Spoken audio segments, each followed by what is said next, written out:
Describe 5 ways of being out in cricket. One way of getting out in cricket is bowled. This is when the bowler delivers the ball and the ball hits the stumps with both bails being removed from the stumps.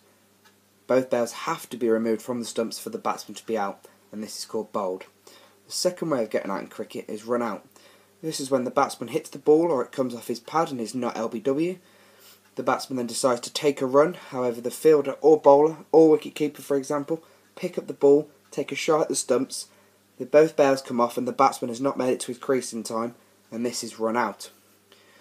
Another way of getting out in cricket is caught. This is when the bowler delivers the ball and the batsman hits it up, and without bouncing, a fielder and the opposing team to the batsman takes the catch without the ball dropping onto the floor. A fourth way of being out in cricket is stumped. This is when, for example, the wicketkeeper may be standing up to the stumps to a spin bowler. The batsman may charge to the spin bowler coming out of his crease, but miss the ball. The wicketkeeper can then collect the ball in his gloves and take the bails off with the ball in his gloves. He must do this with the ball in his gloves, otherwise this is not out. However, if he does get the ball in his gloves and takes the bails off without the batsman returning to his crease in time, then this is stumped. The fifth way of being out in cricket is handling the ball. This is when a batsman may decide to pick up the ball and the other team, the fielding team, may decide to appeal.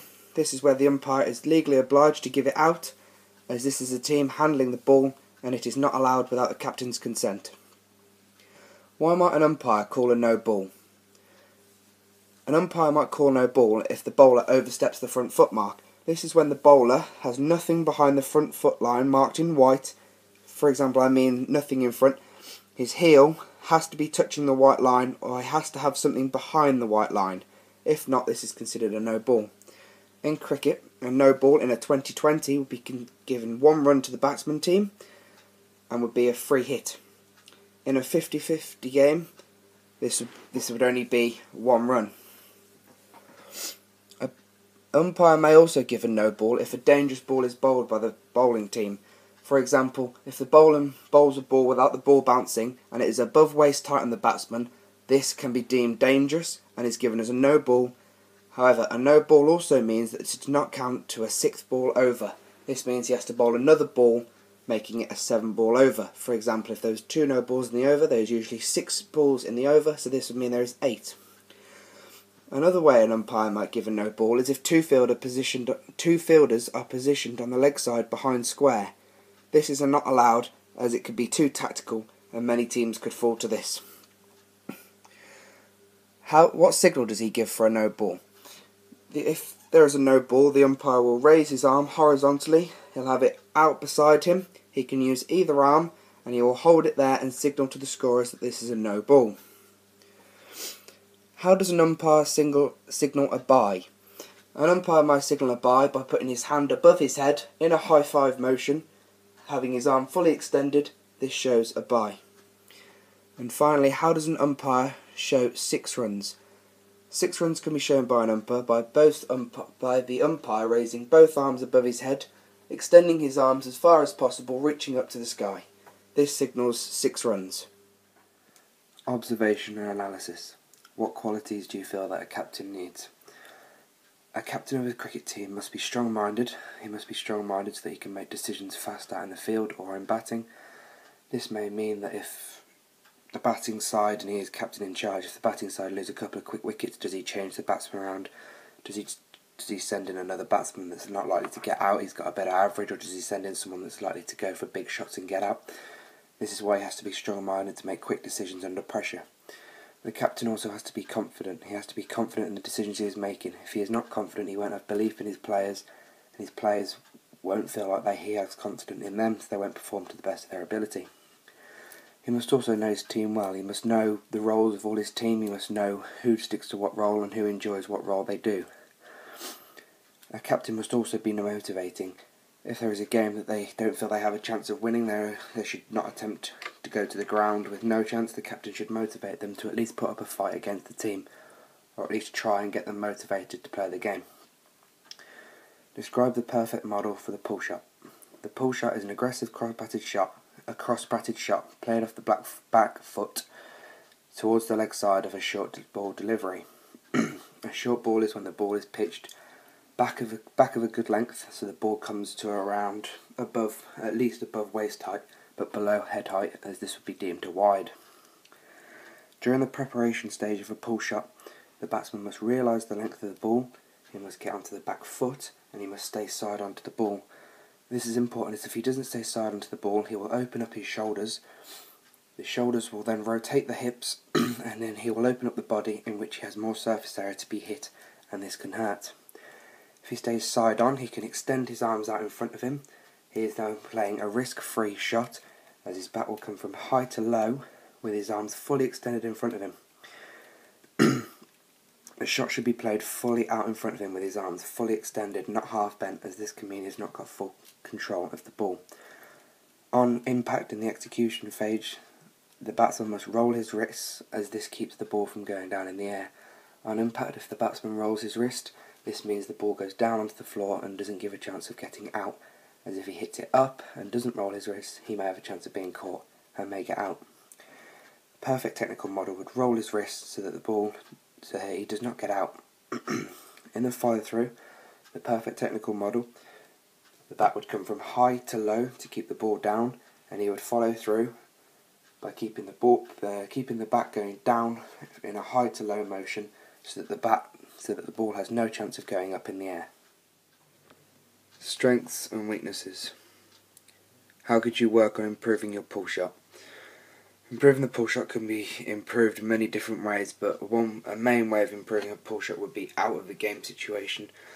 This could be having a net, for example, because indoors the pitches are likely to be a little more bouncy because they're foam underneath. This means that the ball is likely to get up easily towards the batsman's face, so he can practice the pull shot more often. As he practices it more often, he's going to get more used to playing the shot, more used to extending the arms in front of him. He's going to become more confident. As in the game, if he gets a short ball from a bowler and it hits him, he's going to lose all his confidence. Whereas he could build all the confidence up in his training, can practice on that in his training, practice on nothing else, just hitting the short ball, hitting the short ball, hitting the short ball, and he's going to improve if he keeps. And he's got to have the right technique. He's got to have his arms out extended in front of him. He's got to stay side onto the bowler to make sure he doesn't open up, which will square up his hips, meaning his bat isn't going to come down straight. It'll come down in a horrible motion, which is going to mean he's going to get caught at slip because he'll edge it because of the way his bat comes down. How could a bowler work on improving his line and length? Again, improving on line and length is just lots of practice. This can be done again in a net or outdoors. This is something that can be done outdoors. I would set up a drill, whereas you put something like a piece of kitchen roll or a napkin or a round spot, something of a small shape, and you put it on the line and length that you would like to hit, and you practice hitting it and hitting it and hitting it. The best bowlers like Glenn McGrath for Australia, they could hit the same spot over and over and over again, and all they said they did was practice, practice, practice.